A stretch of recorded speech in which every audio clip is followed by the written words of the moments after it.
పార్వతీపురం మన్యం జిల్లా వెంకంపేట భూ వివాదం మరోసారి చర్చనీయాంశంగా మారింది. అక్రమ నిర్మాణాలపై క్షేత్రస్థాయి పరిశీలనకు వచ్చిన ఎమ్మెల్యే బోనల విజయ్ చంద్ర ఉమ్మడి పరిశీలనకు రెవెన్యూ అధికారులు హాజరు కాకపోవడంపై తీవ్రంగా మండిపడ్డారు. జలవనరుల శాఖ భూములు, నీటి ప్రవాహ మార్గాల్లో అక్రమ కట్టడాల నిర్మాణాలేంటని అధికారులపై ధ్వజమెత్తారు. భూదందాపై సమగ్ర విచారణ జరిపి బాధ్యులపై కఠిన చర్యలు తీసుకోవాలని డిమాండ్ చేశారు. కూటమి ప్రభుత్వంలో భూమాఫియా ఆటలు సాగవని, ఎట్టి పరిస్థితుల్లోనూ ఉపేక్షించబోమని ఎమ్మెల్యే స్పష్టం చేశారు.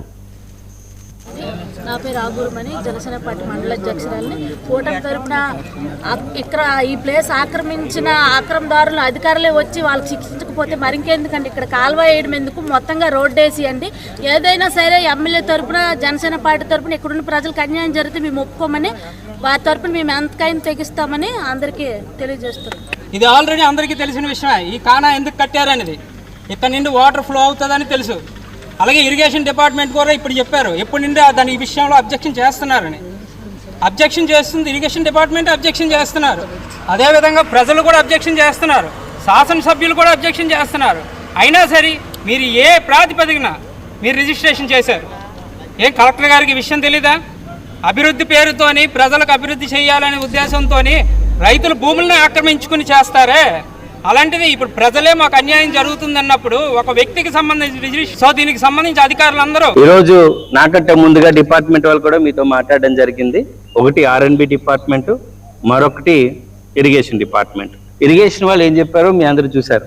ఇది గొలుసుకట్టు చెరువులో ఇక్కడ నుంచి వాటర్ వచ్చి లంకెల చెరువుకి వెళ్ళడానికి జరుగుతుంది. అలాగే ఈ డాక్యుమెంట్ రైటర్ కూడా దీని గురించి చాలా క్లియర్గా చెప్పడం జరిగింది. ఈ భూమి అనేది ఆల్రెడీ కోర్టులో డిస్ప్యూట్ ఉంది.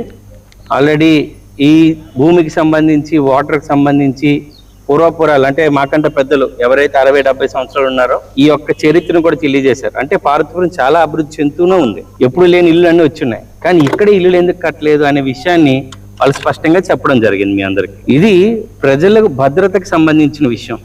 ఇక్కడ ఉండే కాలనీ వాళ్ళందరూ కూడా వీళ్ళు ఇల్లులు కట్టుకుని కానించి ప్రతిసారి ఇదే విషయాన్ని రైట్ చేస్తూనే ఉన్నారు.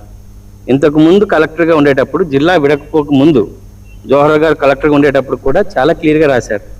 అలాగే దీనికి జాయింట్ ఇన్స్పెక్షన్ చేయాలని కూడా క్లియర్గా రాశారు. జాయింట్ ఇన్స్పెక్షన్ అయిపోయిన తర్వాత MRO కూడా దీనికి రాయడం జరిగింది. ఇన్ని సమస్యలు ఉన్నా కానీ నిన్న ఒక లెటర్, అంటే ఏం జరుగుతుందో మీరు అందరు గమనించాలి. చేసిన తప్పుల్ని కప్పిపుచ్చుకోవడానికి అధికారులు ఎలా ప్రవర్తిస్తున్నారు అనేది, ఏదైతే వెంకంపేట చెరువు గురించి సవాళ్ళు ప్రతి సవాళ్ళు మనం గడిచిన 10 రోజుల నుంచి చూస్తున్నాం. దీని గురించి పూర్తిగా డిస్క్రిప్షన్ కూడా మీ అందరికీ తెలియవలసిన అవసరం ఉంది. MRO గారు చెప్పింది నిజమని ఒక స్టేట్మెంట్ MRO గారు ఇవ్వడం జరిగింది. నేను MRO గారికి ఒకటే అడుగుతాను.